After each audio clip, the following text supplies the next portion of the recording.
জমজম কূপ মক্কায় মসজিদুল হারামের অভ্যন্তরে অবস্থিত একটি ঐতিহাসিক কূপ। হাজার বছর আগে শুরু হওয়া পবিত্র জমজম কূপের পানি বিপুল সংখ্যক মানুষ ব্যবহার করছে। মুসলমানদের কাছে জমজমের পানি অতি বরকতময় ও পবিত্র। বৈজ্ঞানিকভাবেও জমজমের পানি পৃথিবীর সবচেয়ে বিশুদ্ধ পানি হিসেবে স্বীকৃত। পবিত্র কাবা শরীফ থেকে ২০ মিটার বা ৬৬ ফুট পশ্চিমে মসজিদুল হারামের ভেতরে এর অবস্থান। ১৮ ফুট দীর্ঘ ও ১৪ ফুট চওড়া একটি আয়তক্ষেত্রের মতো কূপটি, যার গভীরতা ১৪০ ফুট। রাসূলুল্লাহ সাল্লাল্লাহু আলাইহি ওয়াসাল্লাম জমজমের পানি সম্পর্কে বলেছেন, তা হচ্ছে বরকতময় ও তৃপ্তিদায়ক। তিনি আরও বলেন, ভূপৃষ্ঠের সবচেয়ে উৎকৃষ্ট ও কল্যাণকর পানি জমজমের পানি। এ পানি ক্ষুধার্তের জন্য খাদ্য ও রোগীর জন্য শেফাস্বরূপ। পৃথিবীর যে কোনো কূপের পানি দীর্ঘদিন আবদ্ধ থাকার ফলে তার রং ও স্বাদ নষ্ট হয়ে যাওয়া স্বাভাবিক, কিন্তু হাজার হাজার বছর অতিক্রান্ত হওয়ার পরেও জমজমের পানির রং ও স্বাদের কোনো পরিবর্তন হয়নি। কোনো নদী বা জলাশয়ের সঙ্গে জমজম কূপের যোগসূত্র নেই, অথচ সবসময় এই কূপ থেকে লক্ষ লক্ষ মানুষ পানি সরবরাহ করছে। কখনো শুকিয়ে যায় না। জমজমের পানি শুধু তৃষ্ণা মেটায় না, বরং ক্ষুধাও নিবারণ করে এবং আরোগ্য দান করে। প্রায় ৫,০০০ বছর আগে নবী হজরত ইব্রাহিম আলাইহিসসালাম আল্লাহর নির্দেশে তার প্রিয়তমা স্ত্রী ও শিশুপুত্র ইসমাইল আলাইহিসসালামকে মক্কায় এক বিরান মরুভূমিতে নির্বাসনে রেখে আসেন। এই নির্বাসন ছিল আল্লাহর আদেশে সবচেয়ে প্রিয় কোনো কিছুর কোরবানি। হজরত ইব্রাহিম আলাইহিসসালাম এক মশক পানি ও এক থলে খেজুর সহ তাদেরকে বিরান মরুভূমিতে রেখে আসেন। তাদেরকে বিরান মরুভূমিতে রেখে তিনি আল্লাহর উপর ভরসা করেন। বিবি হাজেরা আলাইহিসসালামও আল্লাহর প্রতি অগাধ বিশ্বাস ও ভরসা নিয়ে ধূসর রুক্ষ বিরান মরুভূমিতে একা জীবন শুরু করেন। কয়েকদিনের মধ্যেই পানি ও খেজুর ফুরিয়ে এলো। তিনি তখন এক চরম অসহায়ের মধ্যে নিপতিত হলেন। শিশুপুত্র ইসমাইল আলাইহিসসালাম ক্ষুধার তাড়নায় ছটফট করতে লাগলো। এমতো অবস্থায় বেবি হাজেরা পানির খোঁজে সাফা ও মারোয়া পাহাড়ে দ্রুত বেগে দৌড়াতে লাগলেন। পরপর ৭ বার দৌড়ানোর পরও কোনো পানি না পেয়ে মহান আল্লাহর কাছে তিনি সাহায্য চান। মা হাজেরা শিশুপুত্র ইসমাইল আলাইহিসসালামের কাছে এসে এক অভূতপূর্ব ঘটনা দেখতে পান। ইসমাইল আলাইহিসসালামের পায়ের আঘাতে বালুময় প্রান্তরে তৈরি হয়েছে বিশুদ্ধ পানির স্রোত। হাজেরা আলাইহিসসালাম তখন অত্যন্ত আনন্দিত হলেন এবং চারদিকে পার বেঁধে পানি থামানোর চেষ্টা করলেন।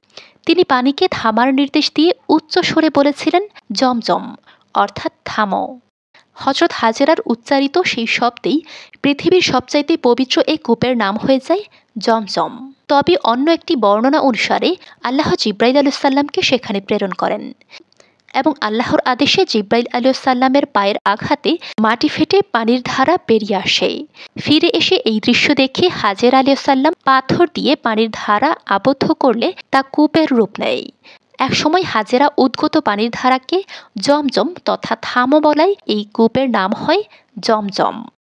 ঐতিহাসিক তথ্য অনুসারে এই কূপে ছিল ২টি জলধারা, একটি খাওয়ার জন্য, অন্যটি অজু করার জন্য।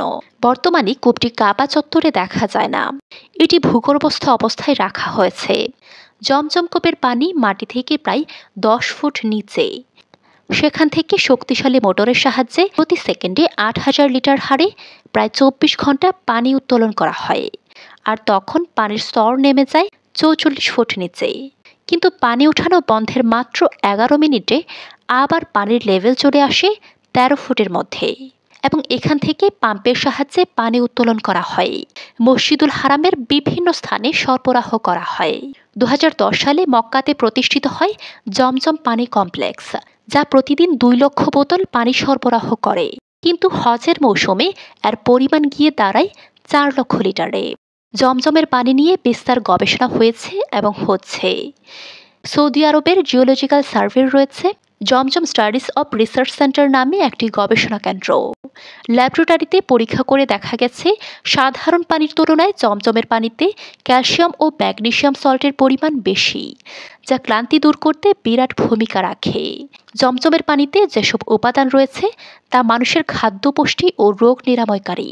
ব্রিটিশ স্বাস্থ্য মন্ত্রণালয়ে, নটিংহাম বিশ্ববিদ্যালয়ে, খাদ্য ও পুষ্টি বিভাগের উদ্যোগে জমজমের পানি নিয়ে গবেষণা করা হয়।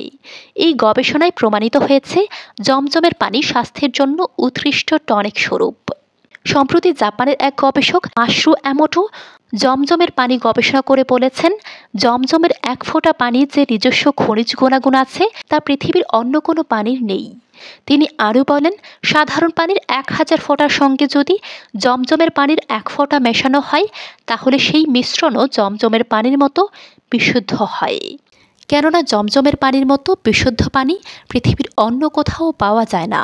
প্রতি বছর মক্কায় হজ ও ওমরা করতে লাখ লাখ মানুষ লাখ লাখ টন পানি পান করে ও সঙ্গে নিয়ে যায়, কিন্তু কখনোই জমজমের পানির স্বল্পতা দেখা যায়নি।